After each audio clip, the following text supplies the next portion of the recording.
The sun hung low in the sky as David stepped off the dusty trail, his breath slightly labored from the climb. At 62, he was no stranger to exhaustion, but today felt different. It wasn't his body that was weary, it was his mind. Retirement had come like a sudden silence after decades of relentless noise. Without the structure of work, he felt adrift, uncertain of his place in the world. His children had their own lives, and the corporate world no longer needed him. He had spent years chasing promotions, wealth, and validation, only to find himself standing at the edge of his golden years, feeling emptier than ever. A friend had once told him about a secluded monastery in the mountains, where a wise old monk was said to possess a rare, tranquil wisdom. With nothing left to lose, David decided to seek him out. Perhaps, he thought, if he could learn even a fragment of the monk's peace, he could find direction again. As he stepped through the weathered wooden gates of the monastery, he was greeted by an air of stillness so profound it felt almost sacred. Birds chirped in the distance, the wind whispered through the trees, and somewhere nearby, a bamboo chime sang a gentle melody. Everything here seemed to move at a different rhythm, unhurried, peaceful. The scent of incense mixed with the fresh, mountain air, creating a sense of timelessness that made David pause. For the first time in a long while, he simply breathed. Then, he saw him. Sitting beneath an ancient Bodhi tree was Ajahn Kavi, a monk whose presence seemed as timeless as the mountains themselves. Draped in saffron robes, his face bore the lines of many seasons, yet his eyes held the calm of an undisturbed lake. He did not speak immediately. Instead, he simply observed David, as if weighing the burdens the man carried in his heart. David hesitated, shifting his weight. He had spent a lifetime surrounded by noise, by endless conversations and constant movement. But here, in the presence of this serene old monk, the silence was not empty. It was full of unspoken wisdom, of questions he didn't yet know how to ask. Finally, David found his voice. I don't know why I'm here, he admitted. I just know that I'm lost. The old monk smiled, his voice as soft as the wind. Then you are exactly where you need to be. David felt something in his chest loosen, as though a weight he hadn't even realized he was carrying had suddenly become lighter. And so, his journey began. Over the following days he would learn lessons that had the power to transform his life, if only he was ready to listen. Lesson 1. Listen twice as much as you. David sat on the monastery's wooden porch, staring into the distance. His mind was restless, filled with echoes of past conversations, debates he had won, arguments he had lost. For decades, he had believed that speaking up, asserting his opinions, and convincing others was the key to being respected. He had spent his career leading teams, making decisions, and ensuring his voice was always heard. Yet, despite all his words, he had never felt truly understood. Sensing his unease, Ajahn Kavi motioned for David to follow him. They walked in silence until they reached a shaded grove where the sound of birdsong filled the air. The monk gestured for David to sit on a stone bench and simply listen. Minutes passed. The rustling of leaves, the distant murmur of a stream, the rhythmic chirping of crickets, all these sounds wove together into a tranquil symphony. David shifted uncomfortably, unused to silence. Finally, he cleared his throat. What am I supposed to be listening for? Ajahn Kavi smiled. Everything.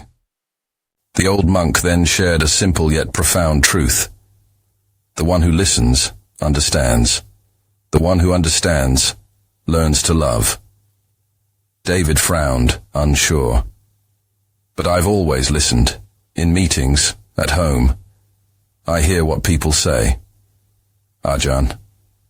Kavi shook his head gently. Hearing is not the same as listening. He picked up a fallen leaf and turned it over in his hands. When we listen with intent, without the urge to respond or judge. We open ourselves to understanding. And when we understand, we create space for compassion. David thought about his wife, the countless times she had spoken while he absent-mindedly nodded, already forming his next argument. He thought about his children, how they had gradually stopped confiding in him, sensing his impatience. Had he ever truly listened to them? A pang of regret stirred in his chest. For the first time in years, David sat in silence, not to argue, not to assert himself, but to absorb the world around him. The rustling trees, the whisper of the wind, the gentle hum of life itself.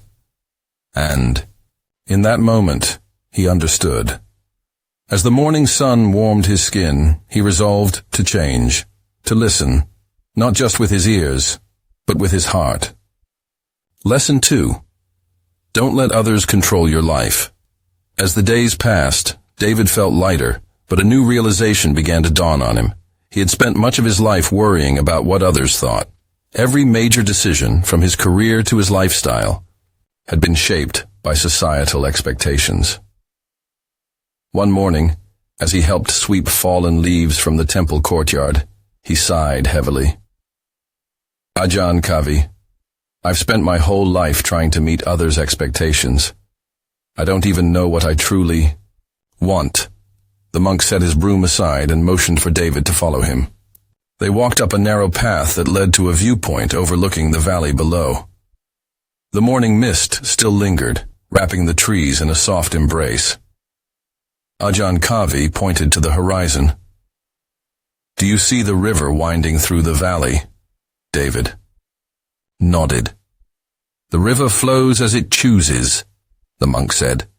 It does not stop because someone thinks it should turn left instead of right. It follows its path, and in doing so, it carves the land itself. David stared at the flowing water, understanding beginning to dawn. Ajahn Kavi continued. When you let others dictate your path, you become like a stagnant pond, collecting the weight of expectations until you can no longer move freely. David frowned, remembering his father's insistence that he pursue a corporate career instead of his love for painting. He recalled the promotions he had accepted, not because he wanted them, but because they were expected of him. Even in retirement, he found himself seeking approval, worrying about how others perceived his choices. Sensing his turmoil, Ajahn Kavi shared a story. Once, a man and his son were walking to the market with their donkey. Along the way, people criticized them.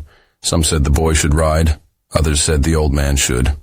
Trying to please everyone, they kept changing positions until, in the end, the donkey collapsed from exhaustion. No one was satisfied, and they were left with nothing. David sighed, realizing how much of his life had been spent like that man, constantly shifting to meet expectations, yet never feeling fulfilled. Ajahn Kavi placed a gentle hand on his shoulder. You must walk your own path, David. If you spend your life trying to satisfy everyone else, you will lose yourself in the process. True peace comes from living in alignment with your own values, not from chasing approval. David took a deep breath. It was time to start making decisions for himself. He would no longer let the opinions of others dictate his happiness. For the first time in decades, he felt free. Lesson 3. Be ready to accept the worst. The sky above the monastery had turned a deep shade of gray, the first signs of an impending storm. David sat across from Ajahn Kavi in the meditation hall, watching as the old monk calmly sipped his tea. Despite the rumbling thunder in the distance, the monk's face remained serene, undisturbed by the changing weather. Sensing David's unease, Ajahn Kavi placed his cup down and spoke. Storms will come, David, in the sky and in life. You cannot avoid them, but you can prepare yourself to face them. David shifted uncomfortably. But how can we ever be ready for the worst? When bad things happen, it feels like the world is falling apart. Ajahn Kavi smiled gently, because suffering is a part of life. But as the Buddha once said, pain is certain, suffering is optional. You cannot stop the storms, but you can decide how you will respond to them. The monk then shared a story. There was once a man who lost everything, his home, his wealth, and even his family. Overwhelmed by grief, he sought the Buddha and asked, "Why must I endure so much suffering?" The Buddha simply replied, "Because you still resist what is." Acceptance does not mean giving up. It means seeing reality as it is and making peace with it. David reflected on his own life, the times he had resisted change, clung to things beyond his control, and suffered because he refused to let go. He thought about the moments when fear of the unknown had held him back from truly living. Ajahn Kavi gestured toward the storm outside. When a storm approaches, the tree that resists the wind is the one that breaks. But the tree that bends, that sways with the storm, survives. So too must we learn to accept the difficulties of life with grace, rather than fight against them. David exhaled deeply. He had spent so many years fearing loss and failure that he had forgotten how to truly live. But now, he saw a different path. One where he could face life's challenges with courage, knowing that pain was inevitable, but suffering was a choice. As the first drops of rain hit the rooftop, David smiled. For the first time in a long while, he felt prepared for whatever storms lay ahead. Lesson 4. Don't be afraid of failing. The morning mist lingered over the monastery's garden as David watched Ajahn Kavi tending to a small sapling. The old monk carefully removed dried leaves and watered the fragile plant with patience and care.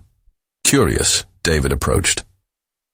"You seem very focused on that little tree," he observed. Ajahn Kavi smiled.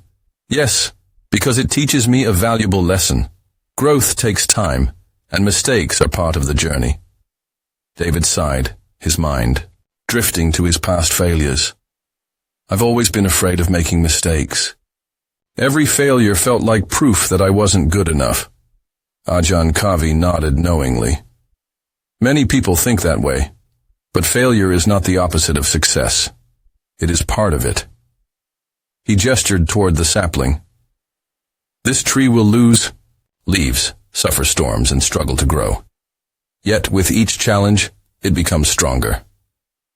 "Would you call it a failure for struggling?" David shook his head. "No, I suppose not. It's just growing." The monk chuckled. "Exactly. And so are we." Ajahn Kavi then shared a story. A young monk once tried to carry a heavy bucket of water up a steep hill. Halfway, he stumbled, spilling all the water. Embarrassed, he thought of quitting. But his teacher told him, "Each step you take builds strength. Even when you spill the water, you are growing stronger." David considered his own life, the times he had failed at work, in relationships, and in personal goals. He had seen each failure as a setback rather than an opportunity to learn. But perhaps, like the young monk, every misstep had strengthened him in unseen ways. Ajahn Kavi placed a reassuring hand on David's shoulder. "Failures are merely lessons in disguise. They teach us patience, resilience, and wisdom. The only real failure is refusing to try." David looked at the sapling once more. It would take years to grow into a mighty tree, but every challenge it faced would shape it. Perhaps his own failures were not endings, but beginnings. As the morning sun began to rise, David felt a new sense of determination. He was ready to embrace failure, not as a sign of weakness, but as a stepping stone toward growth. Lesson 5. Keep it simple.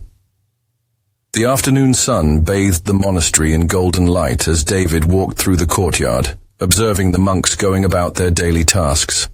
They moved with ease, unburdened by excess, their robes simple, their needs minimal. It fascinated him how they seemed so content with so little. As he sat beneath a tree, Ajahn Kavi approached, carrying a small bowl of rice. "A simple meal," the monk said, settling beside him. "Yet it nourishes the body as much as a feast." David sighed. I've spent my life chasing things, bigger houses, better cars, more possessions. But no matter how much I acquired, I never felt satisfied. Ajahn Kavi nodded. Because fulfillment does not come from excess. The more we clutter our lives, the more we distract ourselves from what truly matters. The monk then shared a story. Once, a wealthy man visited a wise teacher. He carried many bags filled with expensive clothes, books, and trinkets. He complained of feeling exhausted and unsatisfied. The teacher smiled and said, "Put down your bags and walk with me." As they walked, the man struggled under the weight of his belongings. Eventually, he could carry them no longer and set them down. "How do you feel now?" the teacher asked. The man sighed with relief. "Lighter," he admitted. The teacher nodded. "Then why do you insist on carrying so much?" David chuckled, recognizing himself in the story. His whole life he had believed that success meant accumulating more wealth, more status, more possessions. But in truth, these things had only weighed him down. Ajahn Kavi placed his empty bowl aside. Simplicity is not about having less. It is about making space for more peace, more clarity, more meaning. David looked around the monastery. There was no extravagance, yet there was a profound sense of harmony. He realized that simplicity was not deprivation, but freedom. From that moment, he resolved to simplify his life, not by throwing everything away, but by focusing only on what truly brought him joy and fulfillment. As the wind rustled through the trees, David felt something he hadn't in a long time: peace. Lesson 6. Practice humility. One evening, as the sky turned shades of amber and violet, David watched the monks sweeping the monastery grounds. Despite their wisdom, they performed the most basic tasks with quiet dedication. No one sought recognition or praise. They simply worked in harmony with the world around them. Curious, David turned to Ajahn Kavi.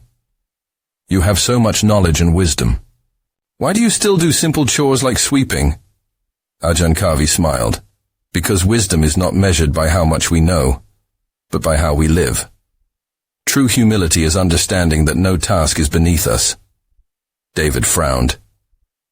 "But in the world I come from, people strive for titles, achievements, and recognition." The old monk nodded knowingly. "There was once a king who visited a revered monk. Expecting grand gestures, he was surprised to find the monk sweeping the temple floor. Why? Does a wise man do the work of a servant? The king asked. The monk replied, If I do not sweep away the dust, it gathers. If I do not sweep away my ego, it grows. David sat with these words, letting them sink in. He had spent a lifetime chasing prestige, proving his worth, and measuring success by external validation. Yet, here in the monastery, humility was not a weakness, but a quiet strength. Ajahn Kavi continued, Humility is not thinking less of yourself. It is thinking of yourself less. It allows us to learn, to listen, and to connect deeply with others. David thought of times when his pride had gotten in the way, moments when he refused to admit mistakes, when he had dismissed others' opinions, when he had sought admiration rather than understanding. Had his arrogance hindered his growth? He looked at the monks, working without expectation, their actions infused with mindfulness. Perhaps humility was not about diminishing oneself, but about embracing the world without the burden of ego. That night, as David picked up a broom and joined, in sweeping the courtyard, he felt a quiet shift within himself. He was not lesser for doing so. He was freer. Lesson 7. Be aware of the dangers of fortune. One evening, as David sat by the monastery's lantern-lit courtyard, he noticed Ajahn Kavi watching the flickering flames. The old monk seemed deep in thought, his eyes reflecting the gentle glow of the fire.